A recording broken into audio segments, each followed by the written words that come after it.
Welcome back, everyone. Good to have you here for another home improvement project.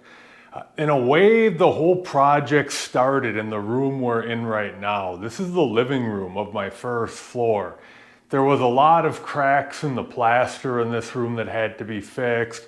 Here are a few pictures of the living room when it was in its worst shape during the middle of the construction. And here's a more recent picture after the construction's been finished. I'm glad to be this far in the project. And the windows that you see behind me right now were in really rough shape and needed to be replaced. If we walk a little bit this way, we're into the kitchen and the dining room, and we've already seen a little bit of the work that was done here on the windows, but these rooms looked really rough at the beginning and had a lot of other work done as well. Here's a picture of what the kitchen looked like when I was in the middle of the construction phase of this project, and here's a better look at what it looks like right now. Quite a difference.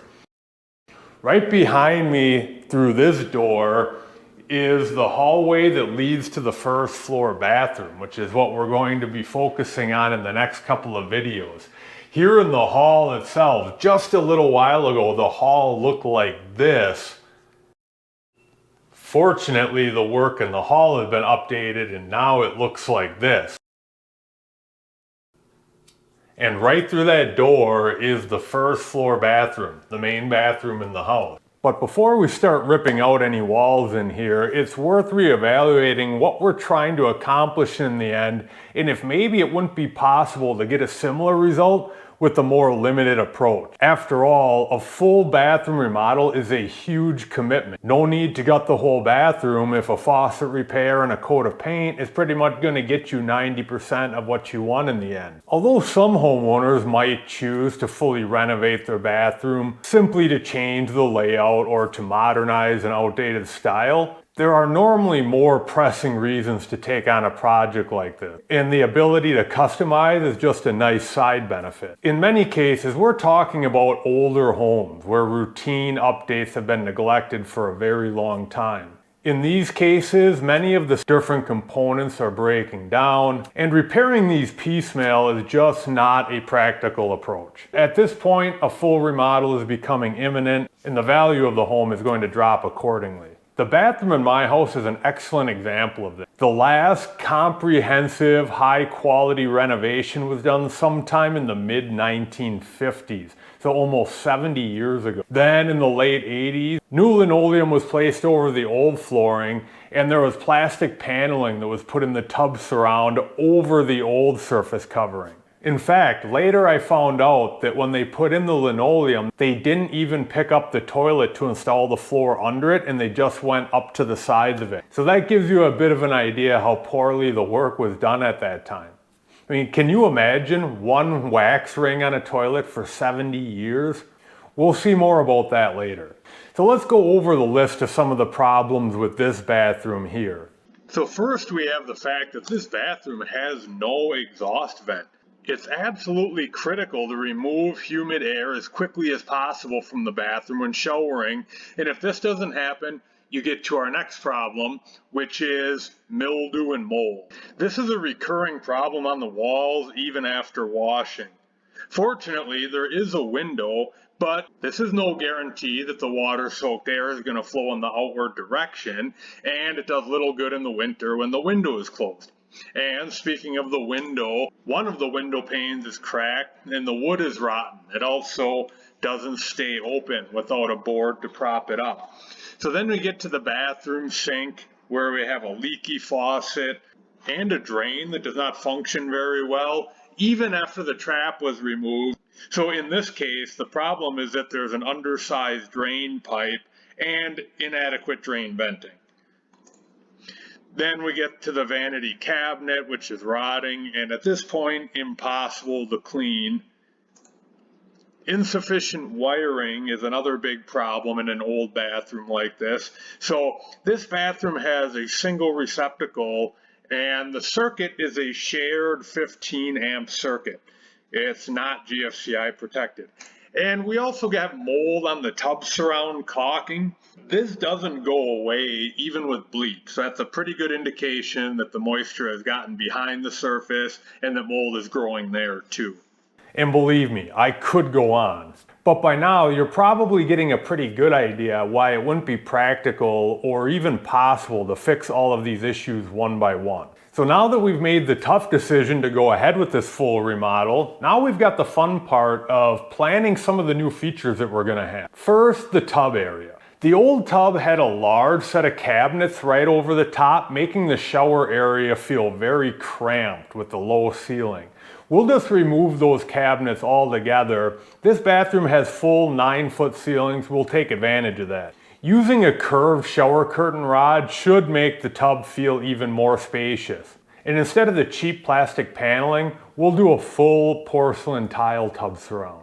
Of course, pretty much everything else from the drywall to the flooring is going to be brand new, but the real question comes up then, do I keep the vintage pink fixtures?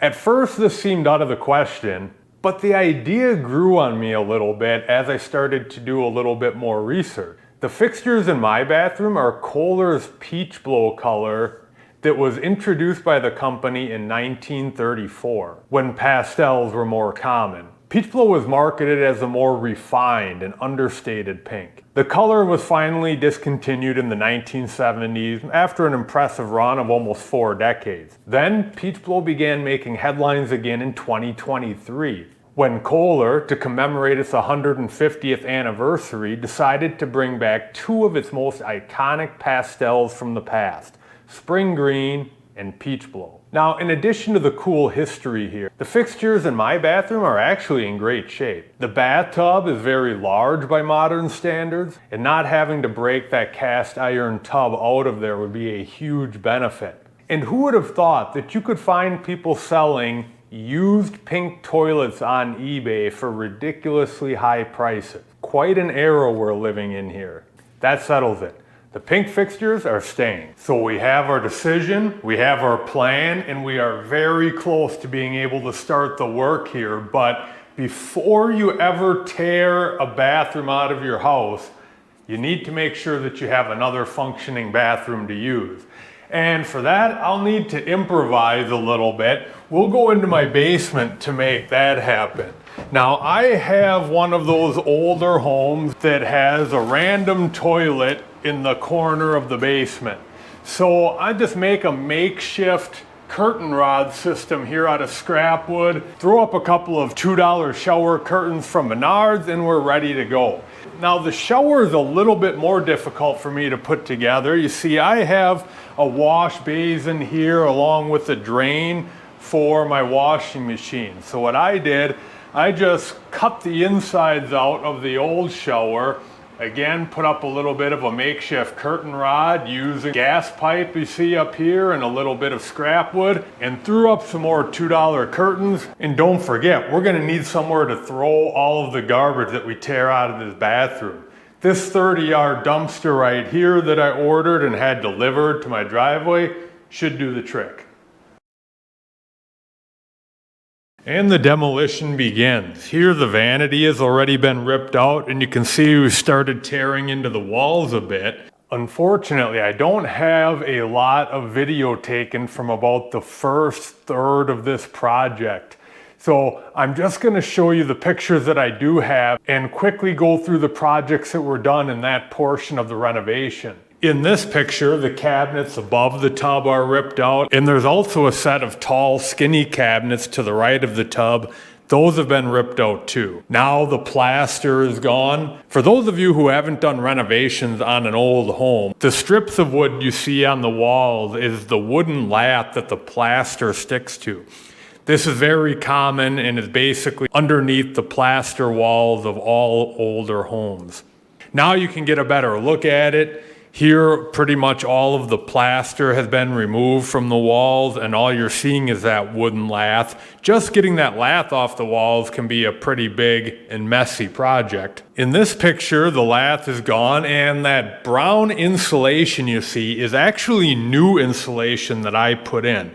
That's an exterior wall behind the tub and to the left of it. And in this picture, you can see a layer of plastic that's over the insulation. That's a 6 mil vapor barrier. You'll also notice that there is a new wall framed up to the right of the tub, and there's new copper plumbing installed in that wall as well. And here's what the plumbing looks like from the other side of the wall, which will be inside the closet and have an access panel to get to it.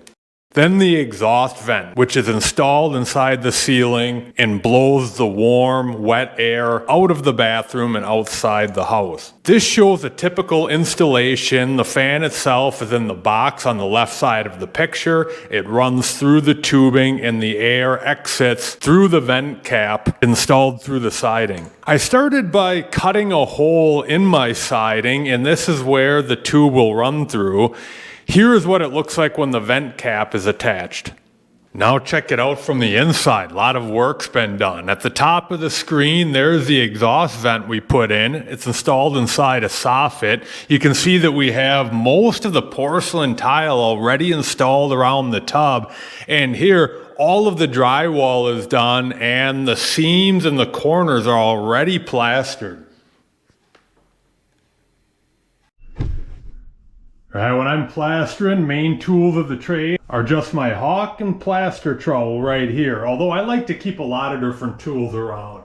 I keep an inside corner trowel, my margin trowel, and then a 6, 4, 3, and even a 2 and 1 inch blade, just in case I get into some tight corners.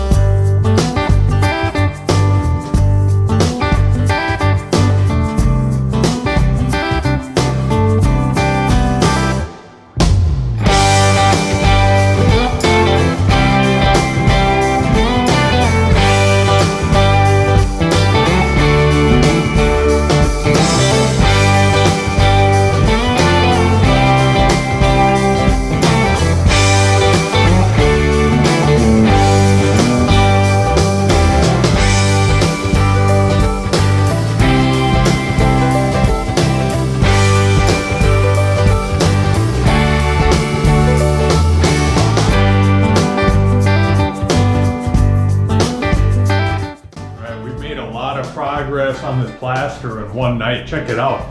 We have most of the walls covered, a little bit uncovered in the closet over here. A lot of touch up to do yet, but we'll take care of that later. Right now it makes more sense to go on and start working on the parts of the tile that aren't finished yet.